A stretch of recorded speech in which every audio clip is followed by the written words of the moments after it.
ಶಾಸಕರಾಗಿದ್ದೀರಾ, ಶಾಸಕರ ತರ ಕೆಲಸ ಮಾಡೋದು ಕಲ್ತ್ಕೊಳ್ಳಿ.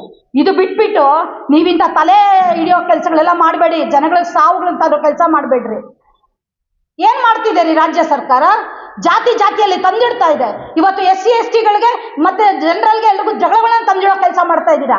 ಎಲ್ಲೋದ್ರೂ ನೀವು ಅಂಬೇಡ್ಕರ್ ಫೋಟೋ ಇಟ್ಕೊಂಡು ಅಂಬೇಡ್ಕರ್ ವಾದಿ ನಾನು ಖಂಡಿತ ರೀ, ನೀವೊಬ್ರೇ ಅಲ್ಲ ರೀ ಅಂಬೇಡ್ಕರ್ ವಾದಿ. ನಾವು ಸಹಿತ ಇವತ್ತು ನಾನು ಇಲ್ಲಿ ಕುತ್ಕೊಂಡು ಮಾತಾಡ್ತಾ ಇದ್ದೀನಿ ಅಂದ್ರೆ ಆ ಪುಣ್ಯಾತ್ಮನೇ ಕಾರಣ.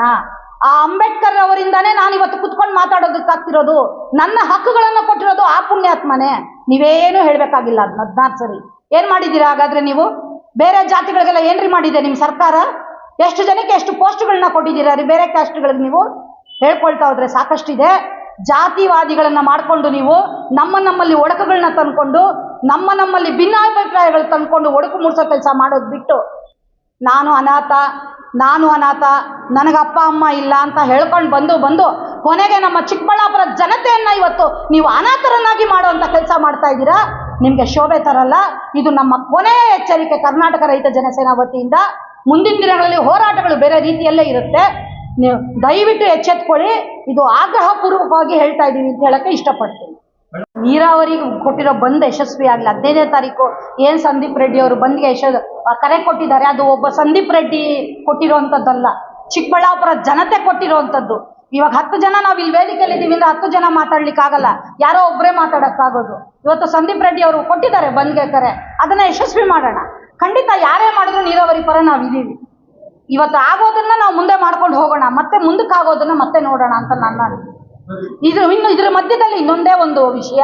ಬಮ್ಮ ಇಲ್ಲಿ ನಮ್ಮೂರಿನ 4 ಜನ ಹುಡುಗರು, 4 ಜನನು ಮನೆಗೆ ಒಬ್ಬೊಬ್ಬೆ ಗಂಡು. ಈಕೆಗೆ ಮಾತ್ರ 2 ಗಂಡು ಮಕ್ಕಳು, 2 ಮಕ್ಕಳು ಸತ್ತೋಯ್ತು. ಈ ಮಗುನು ಮದುವೆ ಆಗಿದ್ದ, ಅವನು 6 ತಿಂಗಳಾಗಿತ್ತು ಮದುವೆ ಆಗಿ, ಲವ್ ಮ್ಯಾರೇಜ್ ಆಗಿತ್ತು. ಶಾಸಕರು ಅವತ್ತಿನ ದಿನ ಸತ್ತಿದ ದಿನ ಬಂದು ಮಾತಾಡಿದ್ರು, ನಾನಿದ್ದೀನಿ ನಿಮ್ಗೆ ಅಮ್ಮ, ನಿನಗೆ ಕೆಲಸ ಕೊಡಿಸ್ತೀನಿ DC ಆಫೀಸಲ್ಲಿ ಅಂತ ಈ ಹೆಣ್ಮಗುಗೆ ಹೇಳಿದ್ರು. ಇವ್ರಿಗೇನು ಹೇಳಿದ್ರು, ಮುಖ್ಯಮಂತ್ರಿಗಳ ಒಂದು ನಿಧಿಯಿಂದ ಒಂದೊಂದು ಕುಟುಂಬಕ್ಕೆ ಅಂದ್ರೆ ಒಬ್ಬೊಬ್ಬರಿಗೆ 5-5 ಲಕ್ಷ ರೂಪಾಯಿನ ನಿಮ್ಗೆ ಕೊಡ್ಸೋ ಅಂತ ಕೆಲಸ ಮಾಡ್ತೀನಿ ಅಂತ ಹೇಳ್ಬಿಟ್ಟು ಹೋದವರು ಇವತ್ತಿಗೂ ನಾಪತ್ತೆ. ಎಲ್ಲಿದಾರೋ ಗೊತ್ತಿಲ್ಲ. ಶಾಸಕರು ಅವ್ರು ಹೇಳಿದ ಮಾತ್ರ ಮೇಲೆ ಅವ್ರಿಗೆ ಹಿಡಿತಾ ಇರೋದಿಲ್ಲ. ಈ ಹಣವನ್ನ ಕೊಡ್ಸೋದಕ್ಕೆ ಇವಾಗ 2 ತಿಂಗಳು ಬೇಕಾಗಿತ್ತ ಅಂತ ನನ್ನ ಪ್ರಶ್ನೆ. 5 ಲಕ್ಷ ಚೆಕ್ ಕೊಡೋದಕ್ಕೆ ಇಷ್ಟು ದಿನ ಬೇಕಾಗಿತ್ತ? ಕೊನೆ ಪಕ್ಷ ಅವ್ರ ಕುಟುಂಬಗಳು ಹೇಗಿದೆ ಅಂತ ಸಹಿತ ಕೇಳಲಿಲ್ಲ. ಬೆಳಗಿನ ಜಾವ 5:15ಗೆ ಬಂದು ಮಾತಾಡ್ಕೊಂಡು ಹೊರಟೋದು. ಇದೇ ನೀವು ಮಾಡ್ತಾ ಇರೋಂಥ ಕೆಲಸ. ಈ ಕೂಡಲೇ ಅದೇನು ಆ ಗ್ರಾಮದಲ್ಲಿ, ನಮ್ಮದೇ ಗ್ರಾಮ ಅದು ಅಜ್ವಾರ ಗ್ರಾಮ, ಆ 4 ಮಕ್ಕಳನ್ನ ಕಳ್ಕೊಂಡಿರೋರಿಗೆ ನೀವೇನು ಮಾತು ಕೊಟ್ಟಿದ್ದೀರಾ? 5-5 ಲಕ್ಷ ಕೊಡ್ತೀವಿ ನಾವು ಮುಖ್ಯಮಂತ್ರಿ ನಿಧಿಯಿಂದ. ಈ ಕೂಡಲೇ ಆ ದುಡ್ಡನ್ನ ಅವ್ರಿಗೆ ವರ್ಗಾಯಿಸ್ಬೇಕಾಗತ್ತೆ. ಇಲ್ದಿದ್ರೆ ಮುಂದಿನ ದಿನಗಳಲ್ಲಿ 15-20 ದಿನ ಬಿಟ್ಕೊಂಡು ಅವ್ರ ಕಡೆಯಿಂದ ನಾವೇ ಒಂದು ಪ್ರೆಸ್ ಮೀಟ್ನ ಮಾಡಿ ಹಣ ಕೊಟ್ಟಿಲ್ಲ ಅನ್ನೋದನ್ನ ನಾವು ನಿಗದಿ ಮಾಡ್ತೀವಿ, ನಿಮ್ಮ ಗಮನಕ್ಕೆ ತರುವಂತ ಕೆಲಸ ಮಾಡ್ತೀವಿ. ಸುಮ್ಮನೆ ಆಶ್ವಾಸನೆ ಕೊಡೋದು ಒಳ್ಳೇದಲ್ಲ. ಆ ಮಗುಗೆ ಹೇಳಿದ್ರಿ, ಆ ಮಗು ಇಂಜಿನಿಯರಿಂಗ್ ಸ್ಟೂಡೆಂಟ್, ನಿನಗೆ ಯಾಕಮ್ಮ DC ಆಫೀಸಲ್ಲಿ ಒಳ್ಳೆ ಕೆಲಸ ಕೊಡಿಸ್ತೀವಿ ಅಂತ ಹೇಳಿದ್ರೆ ಏನೂ ಇಲ್ಲ, ಸುಮ್ಮನೆ ಹೇಳ್ಕೊಂಡು ಬರ್ತಾ ಇದ್ರೆ ಆಗಲ್ಲ. ಅದನ್ನೇ ಹೇಳಿದ್ ನಾನು, ಕ್ಯಾಸ್ಟ್ ಹೆಸರಲ್ಲಿ ರಾಜಕೀಯಗಳು ಬೇಡ ಅಂತ ಹೇಳಿ.